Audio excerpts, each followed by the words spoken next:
Expect the best used car deals guaranteed. Visit arnoldclark.com.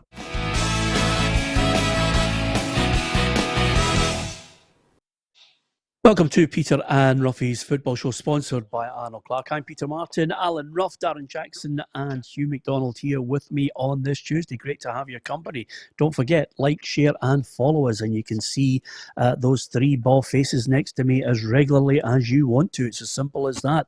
And also on YouTube. Thank you to everyone for following us and subscribing to us on YouTube. And the good news, Roughie, I know you were itching for it. You were calling for it because of your great technology. We're now live on at PLZ Soccer Twitter as well, Rafi. It's fantastic. So does that mean we have to do anything different, or we just... No, if you could be more opinionated and funny, that would certainly be a bonus for us, Rafi. Okay, well, shut up and let's go on with it. Brilliant. So follow us on Twitter as well. Let's see what Rafi's got to offer today. Darin has shaved the beard off, which I'm sure everyone will agree is a mistake. And now you can give us your view on that. Hugh has decided, as many people have when they actually indulge in punditry, Hugh's just decided to hell with it. I'm just wearing my team colours. Is that fair, Hugh? That's it. Yeah, I'm just going to wave the flag for BVB today.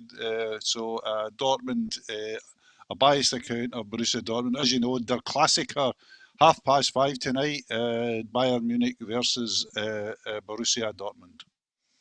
Fantastic. I didn't know it was actually 5:30. I need to get my skates on that. And lots of messages coming in from people, Bayern Munich fans, angry at what Hugh's wearing. So there you are. Just calm your jets, folks. Or we'll get angry at as we go on.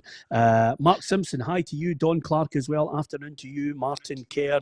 Lots of people coming on quickly. James Ferry, Tommy Adams, Ronnie Atkin, George Humphreys. Thank you to the many thousands who are following us and enjoying the programme. We really, really do appreciate it. Our one-to-one today is with, he was the St Johnstone captain in the last couple of years, Stephen Anderson. 16 years he spent at St Johnstone. He's our one-to-one guest, because the sad news is leaving the club. I think he's had a fair innings, and he's been a great servant, to be perfectly honest with you, Darren Jackson. Fantastic, Peter. He obviously scored the goal in the cup final against us, Dundee United. When you look at that back four, Peter, and there's no way I'm being disrespectful, but the players, you wouldn't say Dave, Fraser, Scobie, Anderson were great in the ball. They weren't really quick, but they were just brilliant defenders. You used to say just try and get in behind them and that, but Tommy obviously worked on it a lot, and they were rock solid. You couldn't move them. And as I say, nowadays, would it be different where they go into the 6-yard box and take the ball off the goalkeeper and try and play from the back? Would they be able to do that? Yes, they would be coached into that, but they were just great. They did what it said in the tin, Peter. They just defended with their lives, and they were brilliant. I have to say that as well, Peter. We had him for 6 months last year. He was absolutely just everything Darren said, total professional. Not the biggest centre-half in the world, but boy, could he win balls in the air. His timing was absolutely perfect, and everybody run about him, lifted their game at Partick Thistle. He was an absolute saviour for us at the short space of time. So I can imagine what like he was in his younger days. He must have been absolutely superb. But I think he's only 33, 34. It's still worth a punt. His fitness levels is good. And I was really impressed when he was at Partick Thistle. He was telling us on the interview, Rafi, that he enjoyed his time at Partick Thistle and expected maybe a callback to go back to Partick Thistle, but that didn't materialise since you moved on to the board. So sorry about that, Stephen. We'll hear from him. He thinks I'm kidding. Wait till you hear the interview. Now, Stephen Anderson coming up. He's a good lad. Really looking forward to that. If you're a St Johnstone fan, if you're a neutral, stay with us. This is what it's all about. We cover as many teams as we possibly can. And Hugh, heading to 10 weeks, the amount of footballers we've had from right across, managers, players, right across the board has been incredible. Great guest, Peter. Great guest. Great football chat. I think we're all missing the football. It's glad that some of it's back, but we can still talk about it. Still plenty of news about it as well, Peter. The old football news machine never stops rolling either. Yeah, absolutely. And we're going to get right into that now. But James Dunn has said, what's happened to Roughie's throne? Because obviously Roughie has many rooms in the mansion and everybody liked the throne room, but that has changed. And of course, as ever, Roughie never, ever does anything without strategically thinking about it. So as you can see today, he's placed a photograph of his daughter in the background, a lovely black and white moody picture there for Roughie. So there you are, Roughie. I hope you did say moody there, didn't you? Yes. Yes. I love you. I was wondering whether I had to turn it a wee bit to the side. No. Sarah will batter you if you say anything dodgy. To be fair, lovely picture there, Rafi, strategically. And of course, Darin clearly wants to show that he has extra rooms in his house, Hugh. So he's doing it from the toilet today, as you can tell by the acoustic. And of course, the half chain. Oh yes. Yeah, fantastic.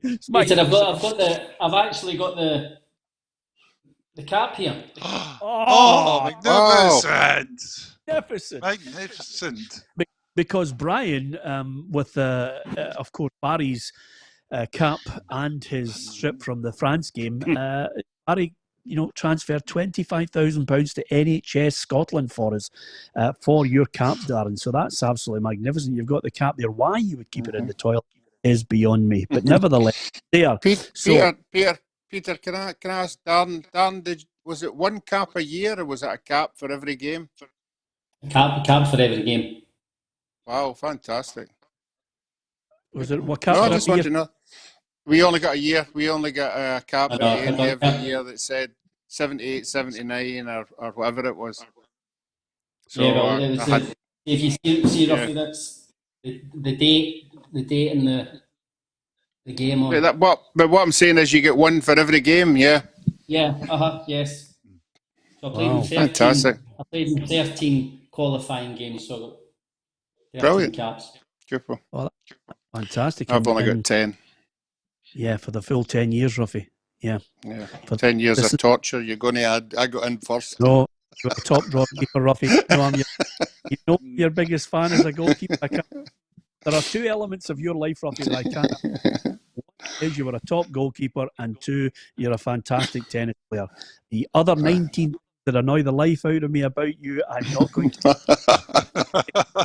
So, now. So thanks to everyone for joining us. Hugh, reconstruction, now we're in a situation where she's held off and Budge with this task force. Now we're in a situation where she's had a long, lengthy meeting with the people in the championship.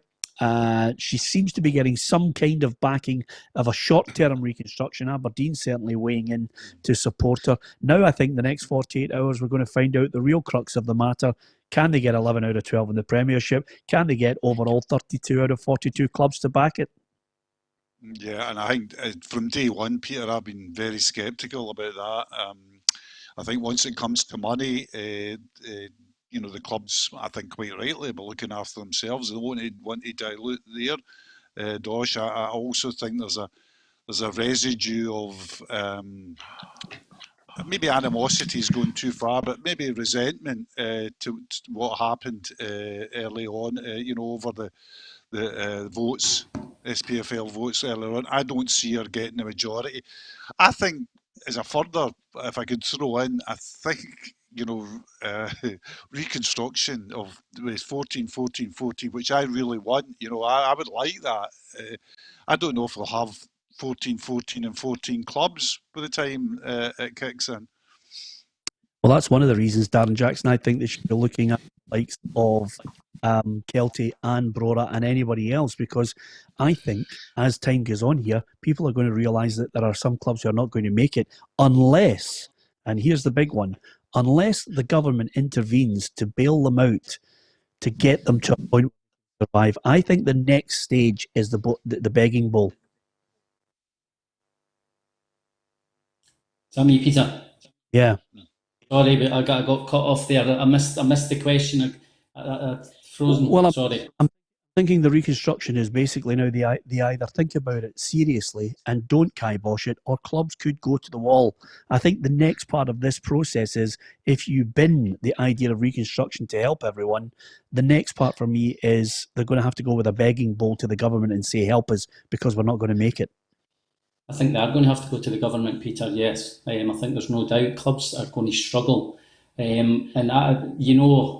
We've probably been singing on the same hymn sheet about trying to get reconstruction for Hearts. Whether it's going to be short term, will people look upon that as being unfair just to save Hearts? I don't know if you'll get the votes from other clubs in the Premier League, but I hope they do, because we do need to reconstruct it. We need to try and get something different to try and bring money back into the game. But I'm sure the government are going to have to put some money in. Roughie? Yeah, I think we're now hearing so many views from so many managers and owners of clubs. I think we're all over the place, so it needs somebody with a strong mind and a strong word to get everybody together, because everybody seems to have different views. I mean, I think I read the other day that the boy for Ayr, he's wanting a 20-team league or an 18 league, and that is just so far away from what we've been talking about. And we've been saying for weeks and weeks how easy is it to make it 14, 10, 10, 10. It's so simple. There must be some way, if it's the money situation with the SPFL, if that's what they're worried about, there must be some way you can work out that they don't lose as much as what they think they're going to lose. Somebody needs to come up with an idea. I'm sure that Sky package is a better package than what they had before. So I'd love to know how much money they actually think they're going to lose if they add another 2 teams in. Yeah. It can't be that much. It can't be like destroying your team, for the better of Scottish football. Yeah, remember, by the way, Roughie, we're living in an era of, well, not this era, certainly since the Premier League started. As you look through their history, we have a whole collection of clubs who are intent on being greedy, self-preservation. It's all about them. It's all about the big clubs, and, to hell with the rest. You only have to look at the last 40 years to see that plan unfold time and time and time again, Hugh McDonald. Absolutely, and I'm very neutral about this, Peter. If it's like, what do you expect them to do? Do you expect them to say, right, we'll just dilute our money so that we give somebody else a helping hand? Yes, you do if you're an idealist and you're looking at the broader implications of the sport. But if you're a person that's just sitting there and saying, well, I want to win, I've got my problems today, my bottom line is crashed, my income's crashed, I'm going to hang on to everything that I can possibly have. And that's the reality. I think even before, I don't think, Peter, we've even touched what coronavirus is going to do to our game. I really don't. I think slowly people are very, very slowly, they're coming to see that the devastation this is going to cause. If you we're talking about now maybe having, I think it's almost accepted now, we're going to have no spectators at game for the rest of this calendar year. I mean, that's scorched earth stuff, Peter. Yeah, well, it's not no surprise for us. To be honest with you, I've just saw Paul Lambert pop up there on our live feed. Paul Lambert's coming. Is that Lambo? I said, Paul, how are you doing? Yes, It's Lambo. What's Dortmund's on, Hugh? Yeah, Dortmund, he saw my Dortmund jersey, he's come on. Well, 1997, Paul, remember that? Has he just broken Zidane in into your back pocket. No, the reason why Zidane in your back pocket. I gave Paul the code, Ruffy's code to join us, and he's clearly still using it for something else. He's just gone to, that's not great. He's got his shirt and tie on as well, so he's clearly going to be talking on the same type of platform as us. But I'll tell you, he looks smarter than Ruffy, and even Ruffy, do you know what happened there? Do you know what happened? No, everybody. No, just you. No? You were replaced by Paul Lambert. Paul Lambert obviously is on the same platform for German TV because we always use German technology here. But clearly he's had the same number and jumped in on you there, and he came in live. and said a couple of really good points, Roughie, which I feel you're going to have to step up to the plate. Listen, you'll never believe this, and again, we like to stick to the football. We like a laugh. We like a bit of banter as well. And I think it's only right that I read these out. David Anderson, who's on YouTube, says, I have to say, he says, I've got great respect for Roughie. His daughter, she's a belter. You see, you place the photograph there, Roughie. You leave it right. Simple as that. No, I can easily move it. I didn't see it was to be switched on there, but I can easily move it. It's upsetting people. No, don't move it. We've gained 10,000 viewers from Amsterdam. Yeah. To be perfectly honest with you. If I move it another 6 inches to the left, we'll get another 40,000. Yes. Okay. Right. Okay. And I don't really want to go there. It's a portrait. It's a portrait. It's a portrait photograph. The other thing is here, Stephen McDowell says Hugh looks like an old Dortmund casual. And I think like an old Dortmund Jakey. Yes. Oh, listen, you're still alive, kicking and well. That's the great news. So lots of people coming in, and of course people responding to how everybody looks with the backdrop, which is, I have to say, Rafi, thank God I just put this PLZ backdrop behind me, or I would be getting pelters every day. Talking about getting pelters, listen, we've been talking about the reconstruction till we're blue in the face. What about Gareth McCauley? He's come into the mix. Hugh, I don't know about you, but I love people who write for newspaper, and obviously, if you are a columnist, you've got to say something. And old Gareth McCauley has steamed in to annoy Celtic fans. The Celtic title is tainted and hollow, he writes in his column in Northern Ireland. Yeah, isn't it great? Ex-Rangers player writes column in Belfast. So, I mean, it's just perfect. I thought it was wonderful stuff. I mean, the Daily Mail did a very cheeky thing, I thought, maybe unconsciously. They ran it all, which I read with great interest. In the middle of it all was a sort of little blue ball, and it had the number 10 on it. And I thought, this must refer to the 10 titles. It says it refers to the 10 games that Gareth McCauley played for Rangers, which I thought was a bit impertinent. I'm with you on this one. I think there's nothing better than a bit of controversy and a bit of go in football. And I thought it was immensely readable. I mean, I thought the stuff about the Celtic players won't be celebrating. Well, I think they will, but I think he did have a point about... See, what's forgotten in all this, Peter, I think there has been an impact on Celtic and their fans and their players. My very strongly held belief is that not only would Celtic have won the league, but they would have won the league by more points than 13. I realise that's a view rather than a fact. But if you look at the Rangers' last few performances, losing at home at Hamilton, getting well beat by Leverkusen, going out the cup to Hearts. This wasn't a team. This wasn't a team that was coming after Celtic, and so I feel a bit for fans who weren't allowed to have get the trophy handed over to them in the park, and the players to get it on the park, to win it on the park. But frankly, for all the talking and all the shouting, and we were saying this in March, Peter, so we're not just saying it now, this season was never going to get finished. So you've got to draw a line somewhere. And by the way, fair play to Gareth McCauley. He's got to write a column where you actually want to read something. The amount of columnists that think it's a lovely day and everybody's lovely would do your brains in. So I think he's delivered the line. 5 wins out of those 10 games, by the way, Hugh. I thought I'd mention that to you as well. And to be fair to Gareth, I think he was 39 by the time he got to Rangers. So he must have been thinking, how the hell did I get this contract? The only one thing I would take exception to in what he said, and I read the entire column, which was a good reading, you're absolutely right, Hugh, was he says, I'd feel the same way if it was Rangers.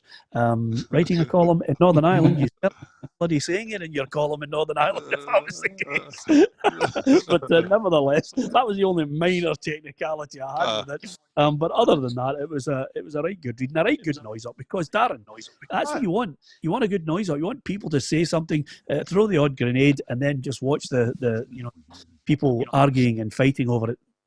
Yeah, he probably does. But Peter, he probably believes that because he's probably been a Rangers fan his whole life. Coming in Belfast, being brought up playing for Northern Ireland, coming to play for Rangers, it was probably a dream for him in the end. And he probably just couldn't bring himself to say that Celtic deserved to win the league. So yeah, fair play to him. Yeah, it's very aware, Peter, that these grenades never get thrown for somebody who bases himself in Glasgow. What do you? Right. That's it's easy throwing a grenade from a far distance away and then disappear. Yeah. Oh well. To be fair, Roughie, I think your show has got. Well, certainly, I know I annoy the life out of people. Hugh has his opinion too. You and Darin certainly appeal to our Disney viewers. Nice, lovely, colourful, and everything's in the Wizard of Oz. But we all offer an opinion. You can like it or lump it from time to time. I do think some of the more radical opinions, though, Hugh, I take where Roughie's coming from. I quite like the fact if I lived maybe 300, 400 miles away and I had a small fortune in my bank account, I'd be throwing a lot more.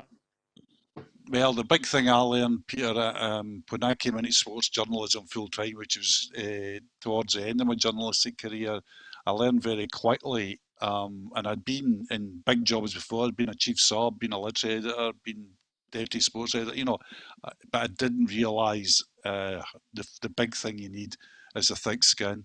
I had to learn that, and I'm fine with it now because I'm paid to give my opinion. I'm paid to to look at things and say things, and I'm fine. Another thing is, people are going to disagree with you, and that's fine because there's a lot of stuff that's just matters of judgment and belief. There's not many certainties in football. We know that league tables never lie and things like that. But opinions, there's a vast scope. There's a vast scope of opinions about everything, about validity of league titles, about history of football clubs, about what goes on, and that's fine. That's if everybody's fairly civil, we can agree to disagree. Yeah, absolutely. Well, always remember my great friend David Provan used to say to me, remember when you are writing, have something to say, and when you say it, make sure that when you do say it, you're prepared to meet the person you're saying it about the next day face to face, which is the best bit of advice. Because that's going to happen to you. I mean, that's the biggest arguments I've had in my life are in various dressing room corridors and football match, and fair play to the guys as well, because there's a responsibility. If you, for example, saying right that a manager's incompetent, as I have in occasions, or a manager has allowed personal feelings to impact on the team, as I have, it's more than reasonable that the manager comes to you and say, what a lot of blah blah that was. Absolutely. Oh, yeah. I've never had a problem with that. Yep, no, you've got to take it on the chin, and you always get the odd lawsuit as well. So over and above that, Roughie, Darin, and Hugh are with me here. Thank you to Gary, who always tunes in on Facebook, Ronnie Chapman as well. Thank you to James Crawford. There's so many people who Ronnie Porter as well, Keith Berry, everybody with an opinion, and to be perfectly honest with you, some of them you might not like. Remember, by the way, the other thing is it's just an opinion on Facebook and YouTube. Try not to be abusive when you're talking to our fellow viewers. It's all about opinions. Contest them, but try not to go down a road of being abusive. That would be great, because we are on Facebook, YouTube, and Twitter now on PLZ Soccer, and we're expanding it even more, as we will reveal to you as the days, weeks, and months come and go. Jamie Redknapp says it's only a matter of time before Steven Gerrard takes over at Liverpool. Darren Jackson.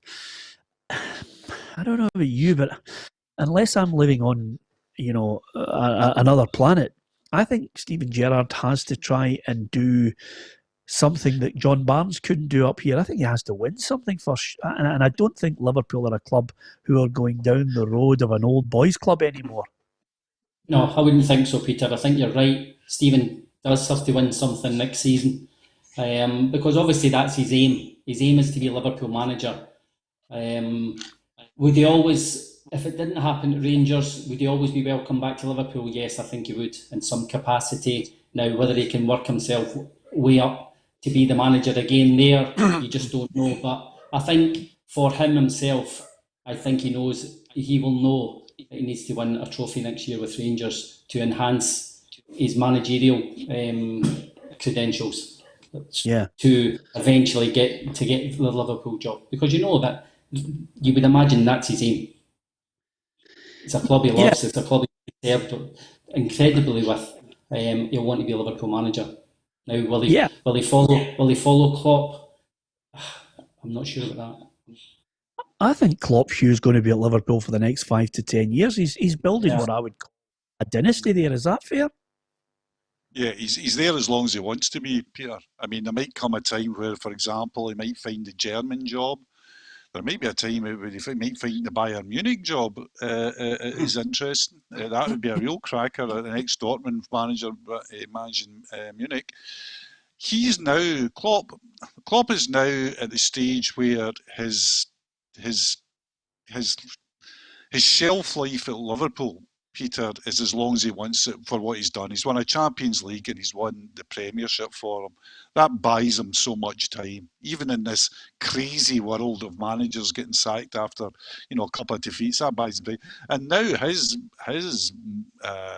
thoughts must be, how does he manage his career? What does he want to do going forward? Does he want to throw his hat in for a Real Madrid or Barcelona? Does he want to go back to Munich? Does he want to do a national team? It's all, his stock is so high. Frankly, I think Steven Gerrard's miles off it. I mean, I just don't think it's even, I don't even think it's even a serious option at this moment in time. If you look at, if you're the hard-headed owners, Fenway Group of Liverpool, you've got a Premiership, you've got a Champions League in you, and say for whatever reasons, Jurgen Klopp says, family's not happy, I'm going to take the Bayern job, or I'm going back to Germany, etc., and he leaves. Your shortlist is not going to include a manager. You're not going to take a manager from the SPFL. I mean, you're just not. It's just... No, I don't think that's the... I don't... It's not necessarily that, Hugh. It's all to do with not necessarily the fact you're not going to take a manager from the SPFL. I think they would take him if he proves that he's got the ability. It's I understand where Jamie's coming from, because I'm a Liverpool fan as well. They're my favourite English team. They have been, and I make no bones about it. I started following Liverpool in the early 70s and became a real fanatical Liverpool fan when Douglas joined them, because he was my hero as a boy. But there's a love in. There's a love in with English players who played with him at England, played with him at Liverpool, and they are giving him the best PR possible. For me, he was a fabulous player, absolutely magnificent. I loved him as a player.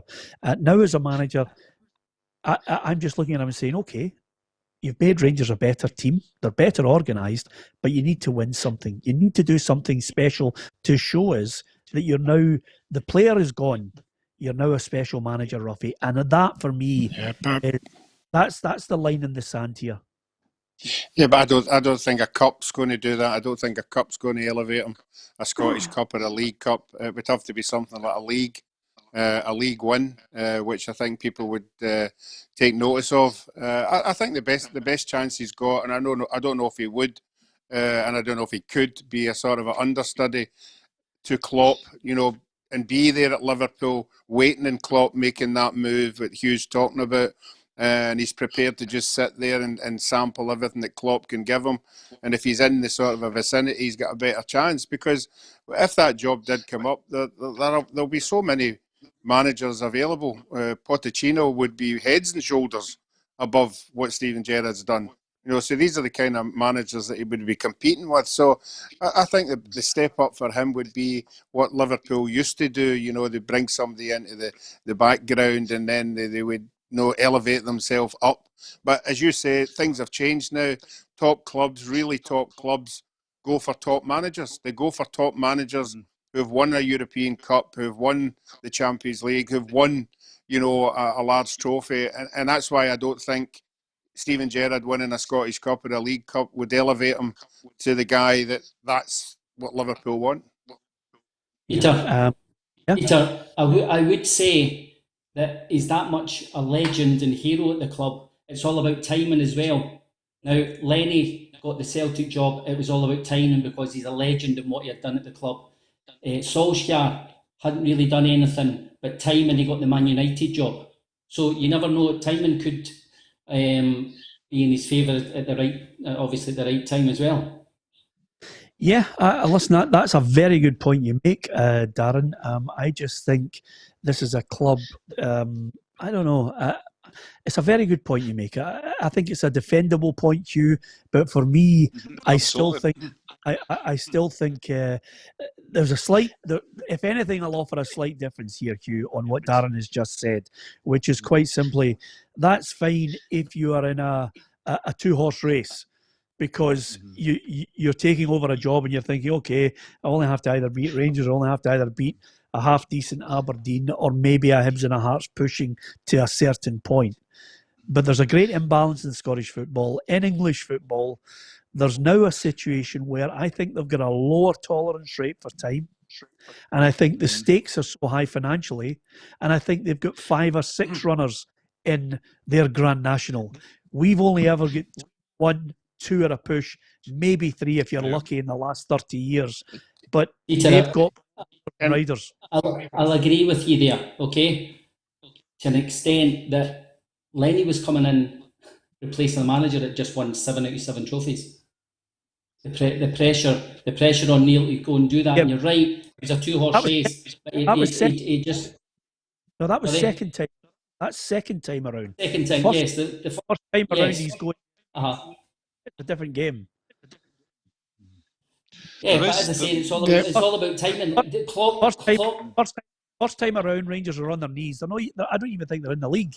Yes, well, I was talking about second time, because it was the right. It left Hibs, and it was the right place at the right time.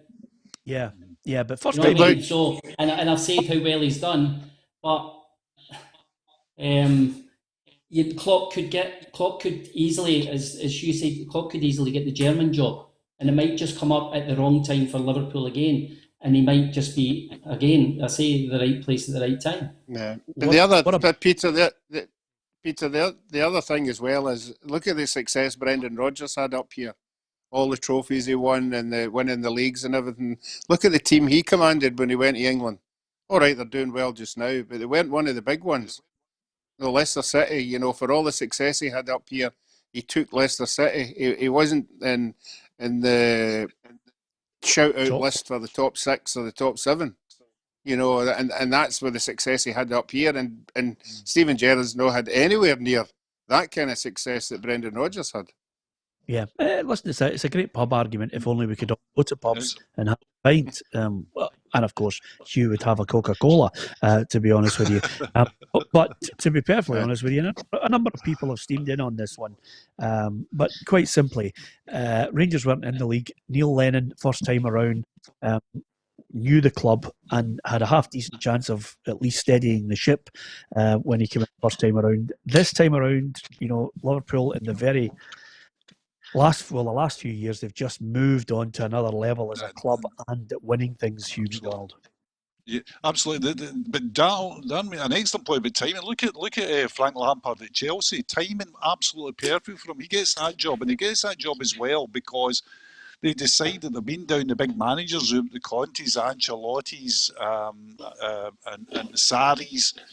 But the big problem there is the dressing room. They can't find a manager that will get on with the dressing room. Frank Lampard, will his kudos and his past association with the club mean he gets on with the dressing room? Seems that he does. He's done an okay job. He's not done a fantastic job, but not done a terrible job. So the timing was perfect there. Yeah. But when you go to look at Liverpool, sorry, Alan. No, you carry on. Oh, thanks. The second point is the Liverpool point, is that when Liverpool get an ex-manager, right?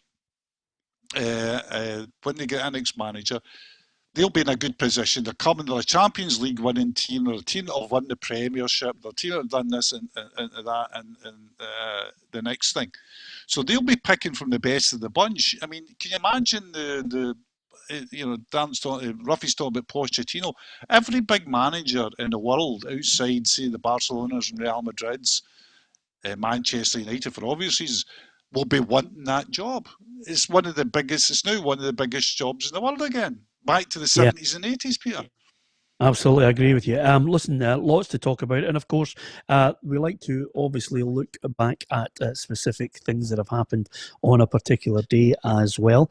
And we'll be talking about players that have been leaving the clubs, because that is the next big wave, I think, of real despair for Scottish football, is the amount of players who are going to be scratching their head and wondering where their next pound is coming from and who they're going to get as a club and whether their expectations are going to be matched. So we'll discuss that as well. And coming up very shortly, we've got Stephen Anderson, a great interview with the former St Johnstone player, because he's been released, one of 7 players released at St Johnstone. So we'll hear from Stephen very shortly. Just a couple of things, quick things to get on you guys. On this day, in the Nou Camp in Barcelona in 1999, I think the guy who was basically stenciling the European Cup with a name might have put something on it to try and take away the beat that he was just putting on the back of the trophy, because Manchester United had the greatest of all comebacks.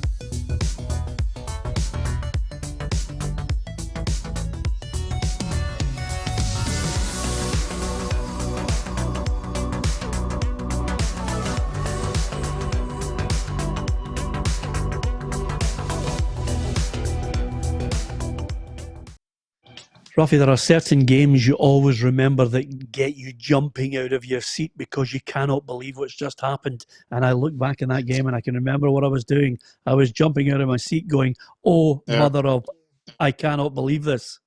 Yeah, we were talking about it the other day. It was a Liverpool game in Istanbul.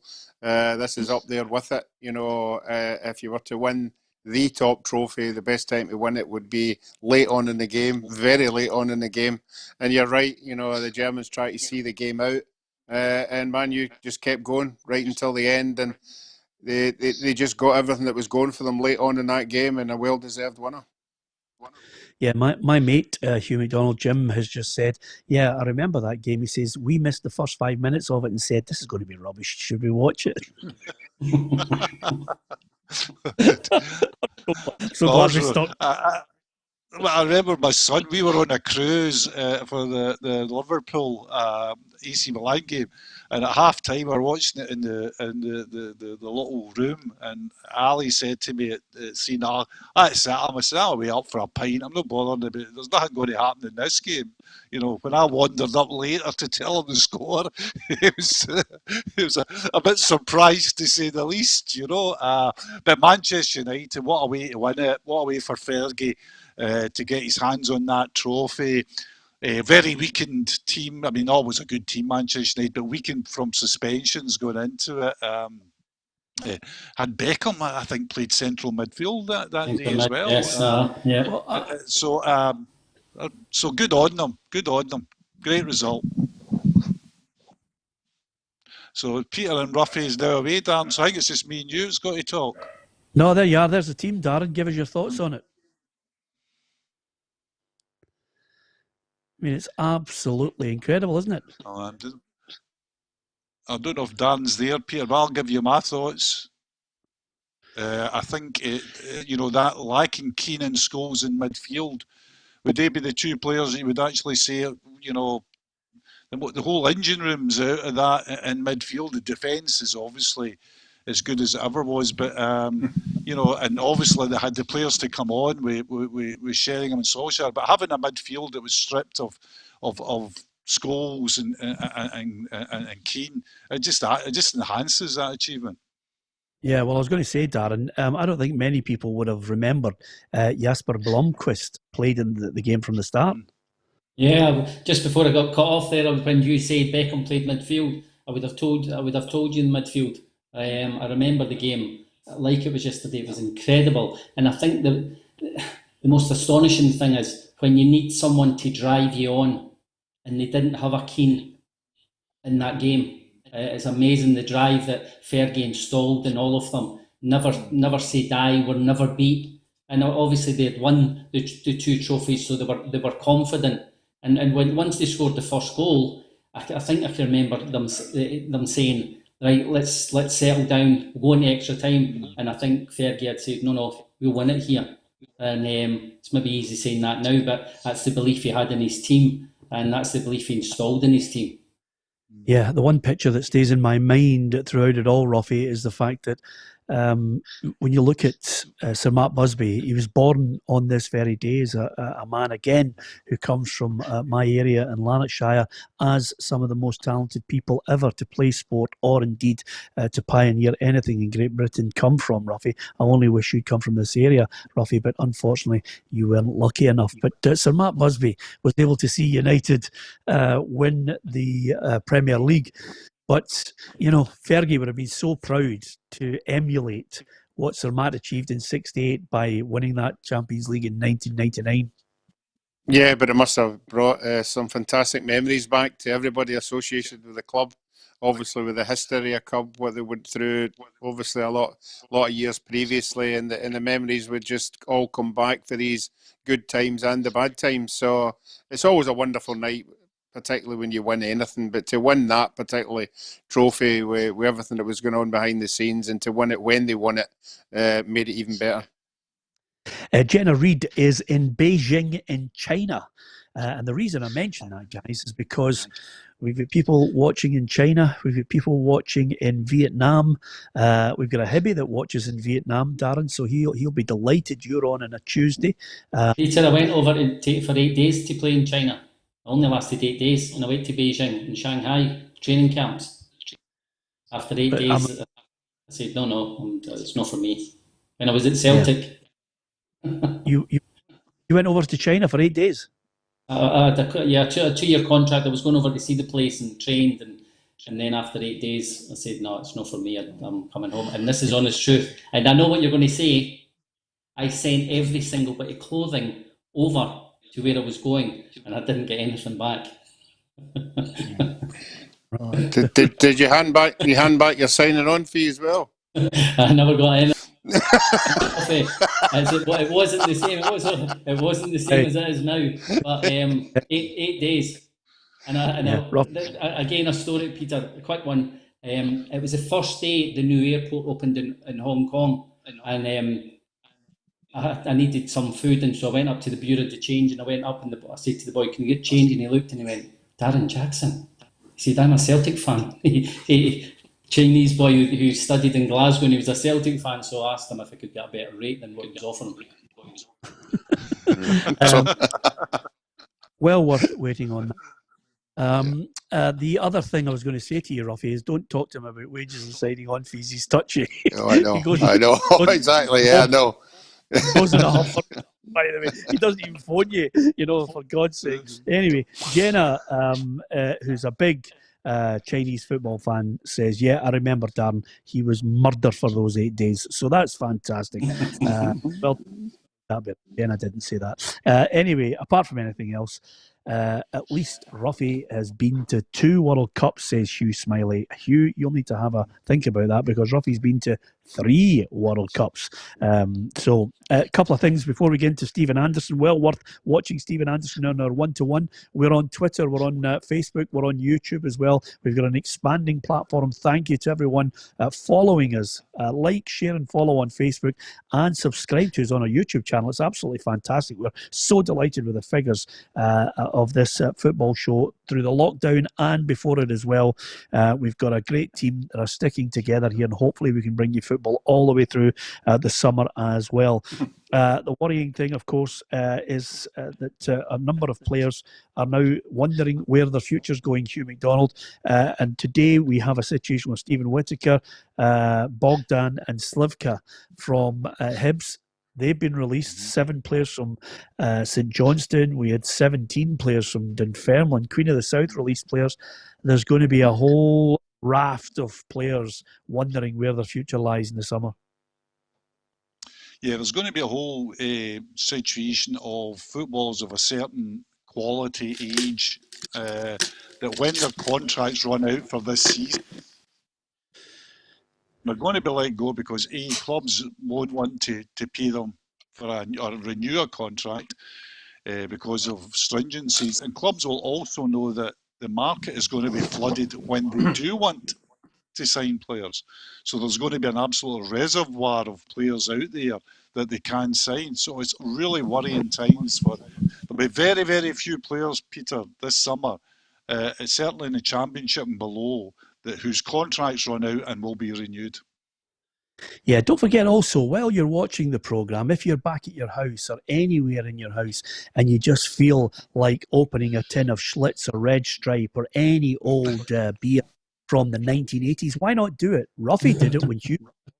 So to hell with it. Just open a beer and give us it. Come on, who opened the beer there? Did you hear it, Hugh? Did you hear it? Oh, I heard it all the way through. I mean, he's now got to the stage of... He's now got to the stage where he's heckling me when I'm talking. Then I pause, and then he very kindly says to me, "Oh yeah, you can go on if you want, if you really have to."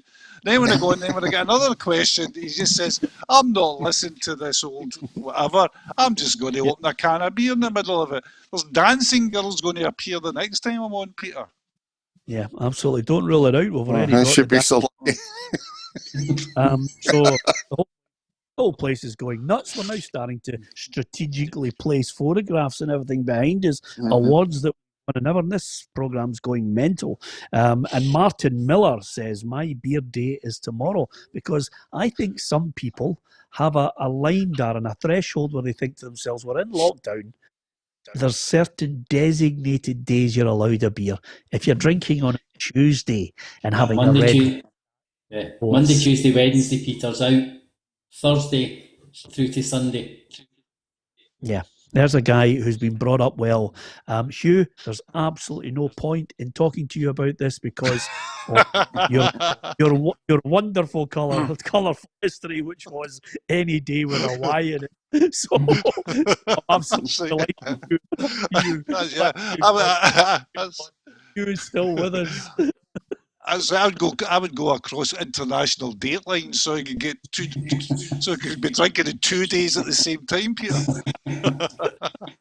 Oh, fantastic, son! Absolutely, as my mum used to say, Rafi, everything in moderation, and that's the way I look at it. But you don't care. You just open a tin. It doesn't matter if Hugh was telling us who the man in the grassy knoll was there. You just, I'll open a beer.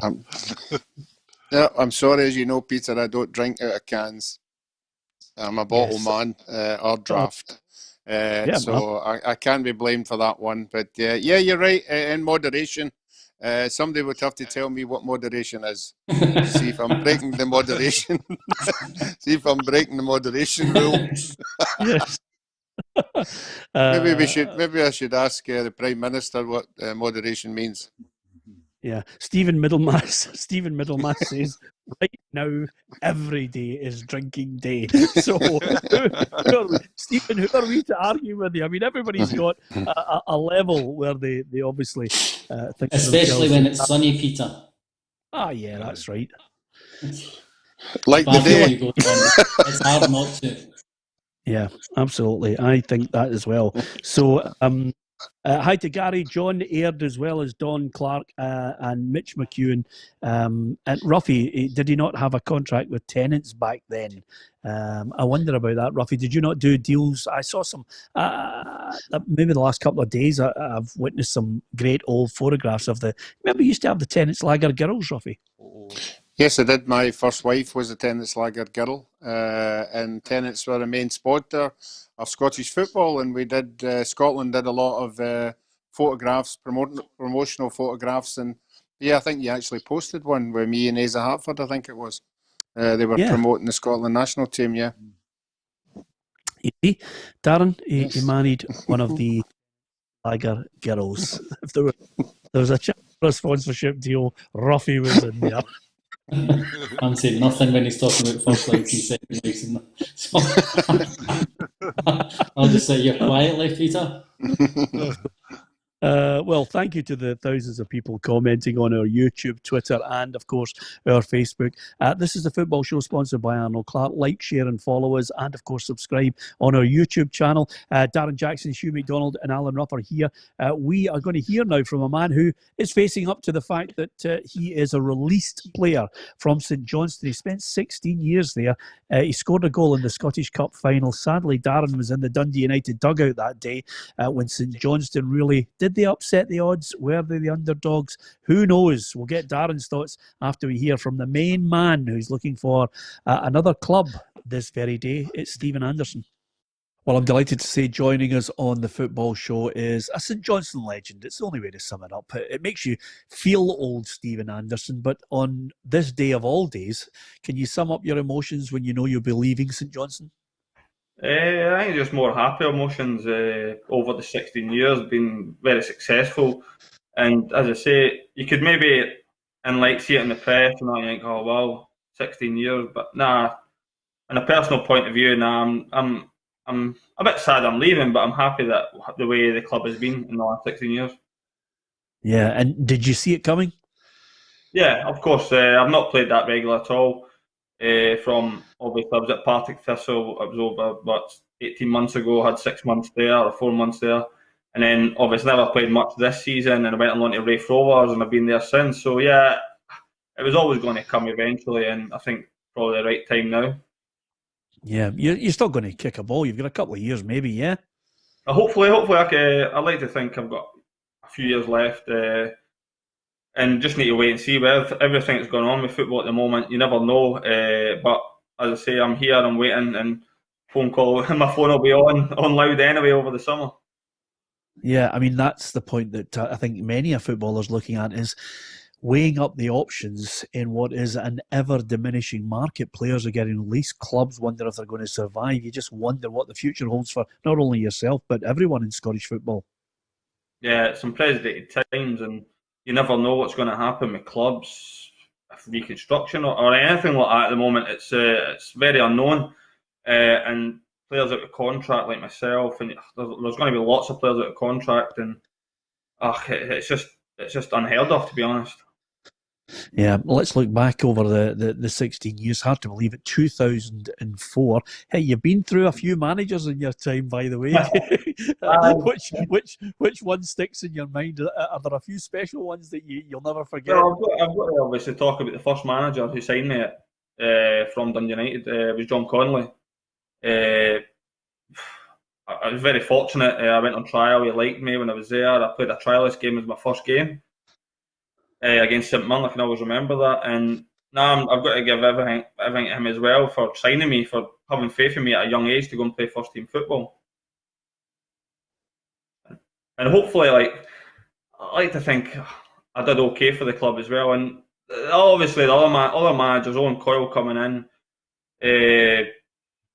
had a big impact on me. Knew me at Dundee United as well, and he gave me that opportunity to just kick on, play regular first team football. And as I say, from there, every other manager seemed to go on to bigger and better things, other clubs, and they've left, obviously, doing really well for themselves at St Johnstone. Yeah, you've mentioned the managers. You've had a few players that you've played alongside, few partnerships as well over the years. Any that stick in your mind that you've enjoyed? My big mucker, Fraser Wright, same as me. I'm probably the moanier one, but he always just laughed at me when I was moaning. But he was the same type of defender, defend first and foremost, and then give it to people that can play. And I think that's why we, got on so well as well. We're just both of us just the same type of players. Yeah, is that moaning? Is that what got you your nickname? Aye, probably. Tommy Wright coming out and calling me a moaner as well. That doesn't help in the press. But I'm definitely a moaner. But I like to have my laughs in the changing room. But when it's over that white line, or even in training, it's just a will to win more than anything. And Chris Miller's the exact same as me as well. Yeah, I mean, we've had Chris on, we've had Fraser on, we've had obviously Dave Mackay on. So many special players. What does it mean to you to be part of what was an unbelievable day at Celtic Park? No, I've always said that it's not.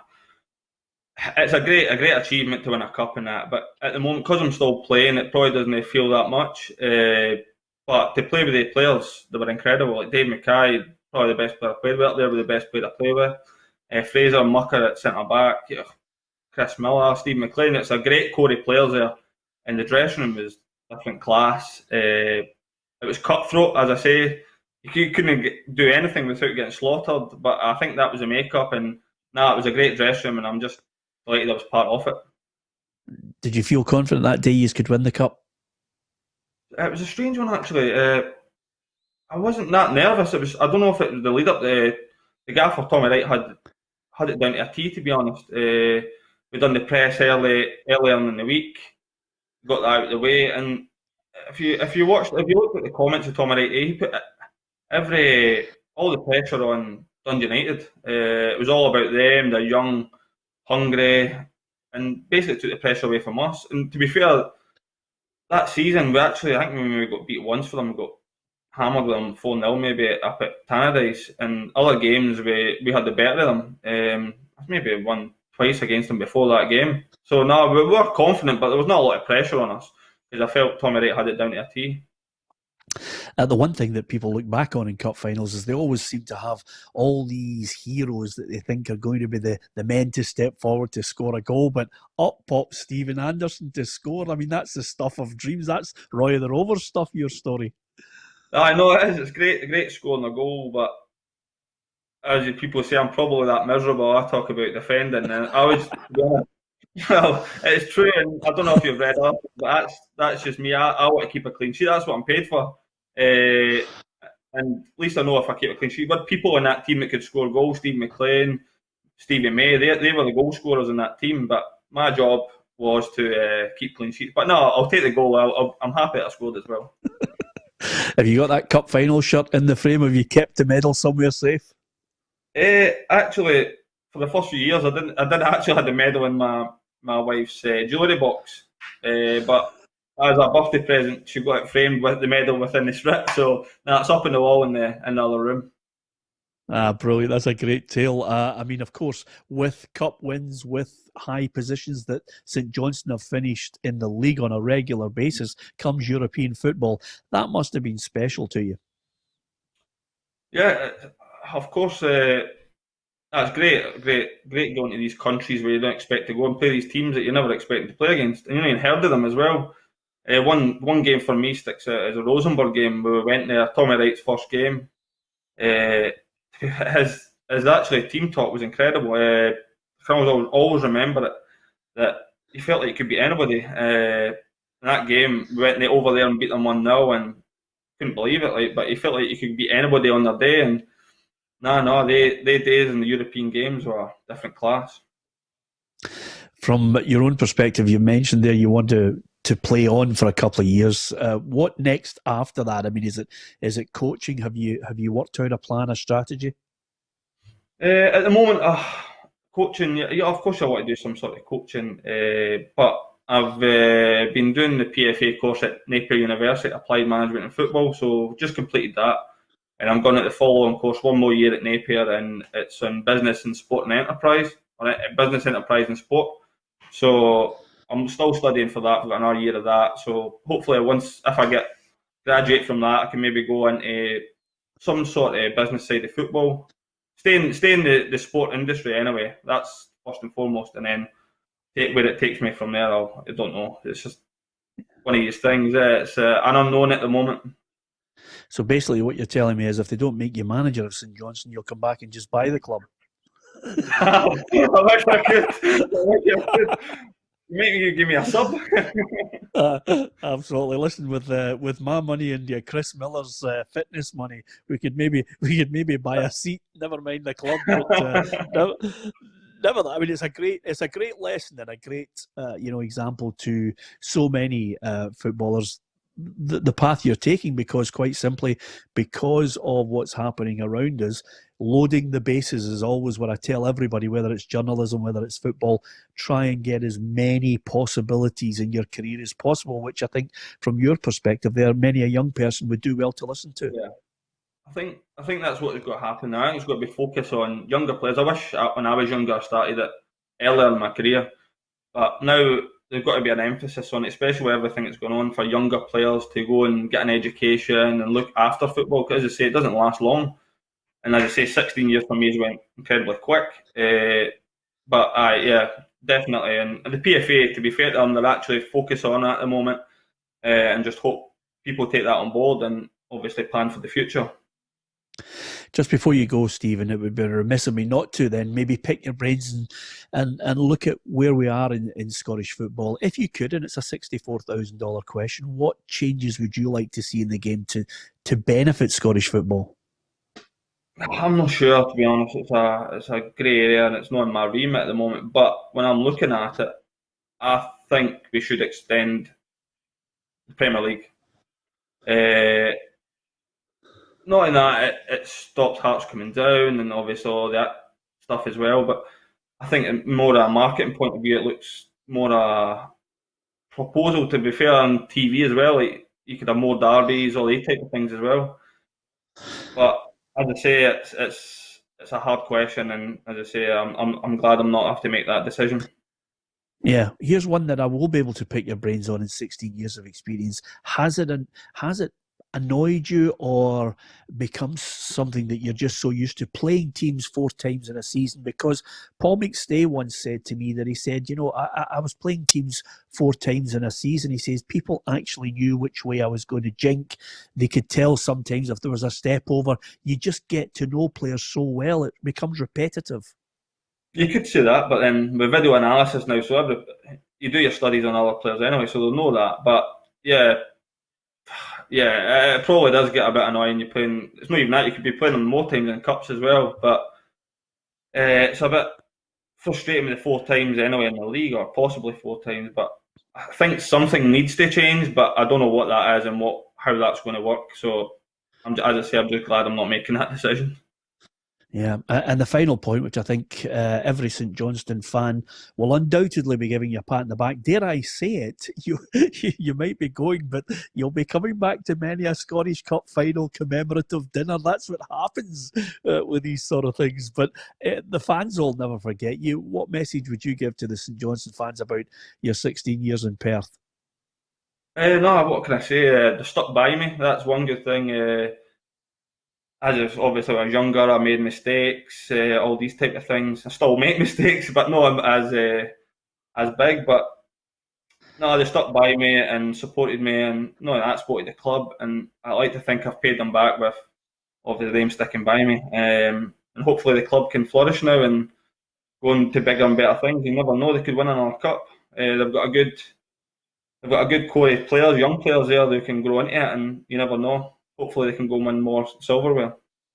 Yeah, and when you boys all get back together over the years, will you still be moaning at them? 100%. 100%. The boys are different class in that squad. As I say, you're saying it's teammates, but they were actually mates. A lot of them were mates. I still keep in contact with them on a regular basis. And still slaughter them when I see them and that. But no, yeah, of course I'll be moaning if we go back to these dinners. Couldn't think of a better tribute. Stephen, for joining us in the Football Show. We all would like to hope that you get another club and kick on for another couple of years. But whatever you do, from everyone in the Football Show, thanks for joining us. Right, thanks a lot, Peter. Thank you. Brilliant, man. And of course, it'll be remembered forever and a day, Roughie, when you are part of a winning team. The fans never forget you, especially at a club like St Johnstone.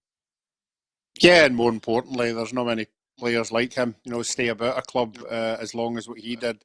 He showed a bit of loyalty there. I don't know if he's had a testimonial, but he certainly, would be up there for me in getting that. And I have to say, Peter, I have no hesitation in saying that he will get a club. There will be tons of people phoning him. He won't have a problem. He's got the ambition at the age he's at, to be a winner. And Barry talks about it all the time. There's not many people like him going about just now, so he'll be an asset to any club. I don't know what division it would be in, but he certainly won't have a problem getting a club.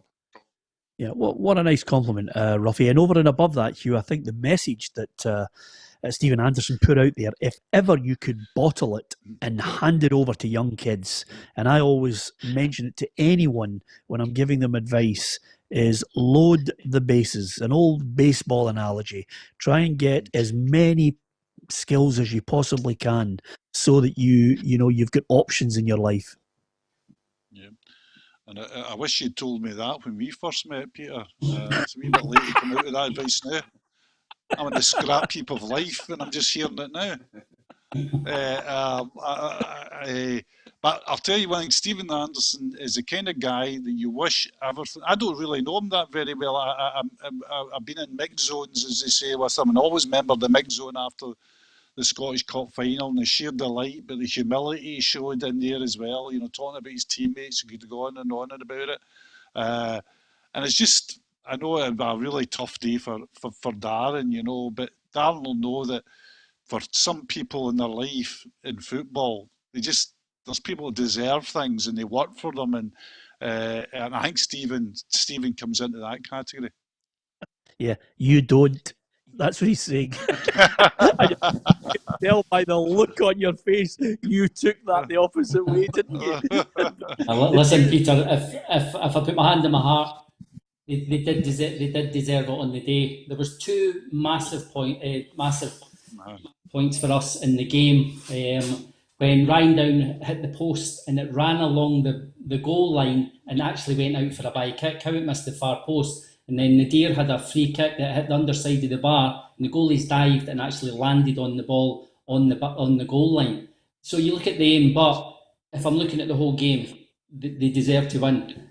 But see, players nowadays, Peter, you know what I loved about his interview, and I said it when we first started talking about him, and I wasn't being disrespectful, but he said it.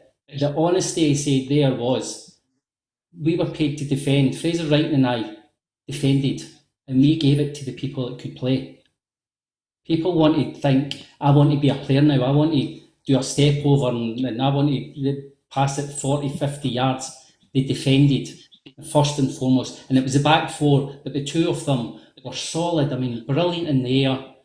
As I said, not quick, but read the game very well. But I loved his honesty there, and not big time at all. Just I wanted to be a defender, and I'll give the ball to the boys who will go and win games for us.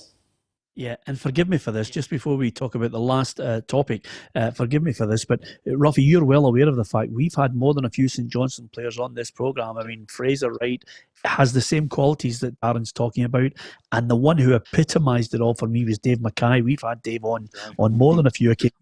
Brilliant lad. I can't remember the left back. I remember Callum Davis. Tam Scobie. I was going to suggest to Tam Scobie that could have been left back on the day. Was it Tam Scobie, Dad? I think, Peter, it was, and I hope Tam didn't slaughter me because I tried to forget the game, so I'm not really bothered who played for St Johnstone that day, but I'm sure it was Tam Scobie. Yeah, but they all had that quality about them. The banter in the dressing room, yes, slaughtering each other, because that's the one thing about the dressing room that players absolutely love, Roughie, is just getting... Yeah. It is, and Dan will tell you that's what it's all about. If you're not somebody who gets involved in the banter in the dressing room, you still enjoy, everything that's going on round about, and it does bring you together. It's and that's the Johnstone team were a really, really close unit. They were together for so long, I think that's when St Johnstone started to struggle a wee bit, when some of them started drifting away. We're getting, the age was catching up in them. But certainly, no, I think if you ask any footballer, it's Monday to Friday that makes being a football player. Saturday's a bonus. Saturday's a bonus if you win the game, but Monday to Friday is what it's all about. The humour and the banter and everything that goes on in that space of time makes the Saturday. And obviously, as I said there, winning makes it even better. Yeah, a great line coming in from Dougie Liddle. Hugh McDonald, he says, "This is just a St Johnstone show. That's all you ever get, St Johnstone on it." This is a long running gag that's been going on, by the way, because the amount of people who says, "Oh, it's just Celtic and Rangers," because they obviously have the attention rate of a termite of 2.5 minutes and can't watch the entire show. But nevertheless, thank you to everyone for all their comments as well. Not everyone. Some people are slightly unhinged is the only way I can actually say it. So I always apologise to the people that on the show bring it down with their comments. So please, I apologise for if you have to read some of the abusive comments on YouTube and on Facebook. I cannot control morons. I can only tell you that the 99% of people who love their football club, and I don't care, they come on here and we try to give you special guests and opinion. It's just that you just can't get them. It's like just drinking a bottle of wine, and the bottom bit of it is just the worst drink ever. And that's the bit that we try and get rid of. But I've got sore hands banning as many of them as we possibly can. Just before we go, lads, have a wee look at this, because there's a tasty game coming up shortly, Hugh. Borussia Dortmund welcome rivals Bayern Munich to the Westfalenstadion for the first time since the Bundesliga restarted earlier this month. Bayern Munich are hurtling towards their 8th league championship in a row, with the tie dubbed a title decider. Borussia Dortmund have finished runners-up 4 times during Bayern's 7-season run.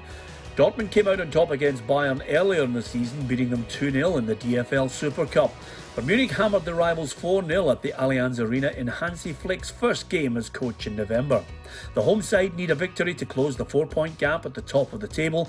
A win for the league leaders in the Klassiker would extend that to 7 points over Dortmund and 10 over RB Leipzig, who have a game in hand.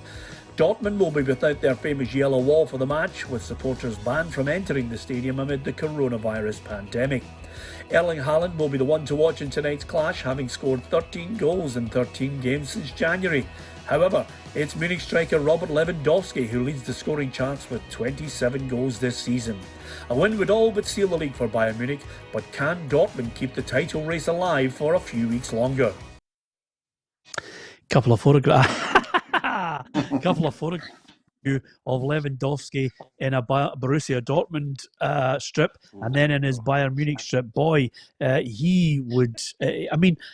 I think would I be fair to say that the Borussia Dortmund fans love him for what he delivered for them, but now they have the young pretender to the throne in Haaland. Absolutely. I think Lewandowski. I was talking to Darin, who would know much more about this than I would, but I would say that at the moment, I think Lewandowski's the best number 9 in the world, which pains me to say it, because he's got a habit of punishing his former club. He'll be key tonight. There's Dortmund's big problem is whether Hummels plays or not, the centre-half who also went to Munich, but he came back to Dortmund, Mats Hummels. I think he'll be really important for keeping a level of confidence and composure in what is a very young Dortmund team. But it should be an exciting match, Peter. It's one of these matches that you'd love to see fans at in that fantastic atmosphere. But it should be a really good quality match because of 2 excellent teams. Yeah, I think I'm actually going to try and watch it. Although I have to say, Darren, it's a hard watch without the fans, isn't it? Yes, I've watched a couple of the games, Peter. There's no doubt it's a real hard watch. But I think the quality on show tonight is incredible. And as Hugh said, we were speaking before the game about Lewandowski being the best number 9. I said probably Harry Kane, the 2 of them. I love Lewandowski, but the young kid, Haaland, is just absolutely sensational. And I wouldn't be surprised if he got the winner tonight, because he's possibly the best number 9 or the best 19-year-old I've seen in a long time. It's incredible. He goes there, all the pressure on him. 13 goals in 13 games. Wonderful. Yep. Give me your prediction. Listen, I think he'll score, but I do think Bayern will win. I'll go 3-1 Bayern. 3-1 Bayern. And just as no sooner had Darren said that, Hugh, about 10,000 Borussia Dortmund fans on just slaughtering Darren right now for that light. Probably you can't stand them. I'm going 17-0 Dortmund. I just think Haaland will have a big game. No, I'm more than hope than expectation. I'm going for a Dortmund win, but central to Dortmund win would be really good defensive display, obviously, and Sancho and Haaland really at it, and I'll go for a Dortmund win, surprisingly. Roughie? No, I'm going to go for Bayern. I think they've still got top class quality and a lot of young ones coming through, so I'm going to go for Bayern. That's fantastic for you, Roughie. You've really put the knife into it, haven't you? You've jumped in when he was making a good point. You've opened the beer making a good point. And the funny thing is, Hugh, I'll tell you one thing, and I know you're old pals with one of my great friends, Hugh Keevans, but whenever anybody ever interrupted him with a point which was completely and utterly a waste of time, he gave them a far stronger look than you gave Roughie, by the way, and then absolutely putted them right out into left field. And I could see the look in your eye, and I thought, go on, give him a right kicking. No. But you let him off.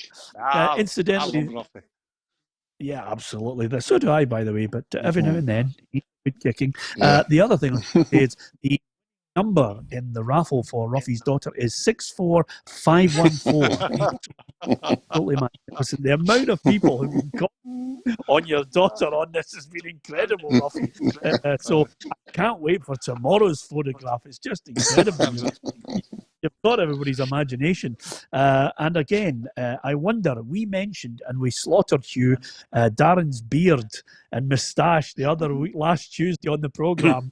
And he shaved. That's how soft and sensitive he is. So I wonder if he's going to shave his head to get rid of that side shed he's got for next week's show. Oh, no chance. No chance. Your chin like that, Peter, I had to use the Flymo. It was that thick. I thought you suited it, but why you changed? It's coming back. Is it coming back? That's good. That's good enough for us. Okay, thanks to Alison, Danny Senior as well, and Stuart Ramsey, and so many people who really have mentioned that they love the show and they're joining us and they're passing it on to their friends. If you do enjoy the show, like, share and follow. And if you do indeed want to subscribe to us on our YouTube channel, we would be delighted. To the lovely people out there, stay safe, stay indoors until Nicola says we can all head out there to wherever we want to go. We've got a few castles in Scotland that we could go to as well. Just saying. Anyway, we're waiting for the word. Ruffy, I am going to break a curfew. I think I might have a beer to watch this Borussia Dortmund game on a Tuesday. It's unheard of. Yeah. Hope Borussia Dortmund win it by 2-1. Yeah, I think it'll be worth it. It'll be a great game. You can let me how it goes tomorrow. I've not got BT. Yeah. Okay. Right, okay then. Fantastic. Thanks to Dan, thanks to Hugh, thanks to Roughie, and thanks to you on Twitter. Now you can get us on PLZ Soccer, YouTube and Facebook. Thanks for watching.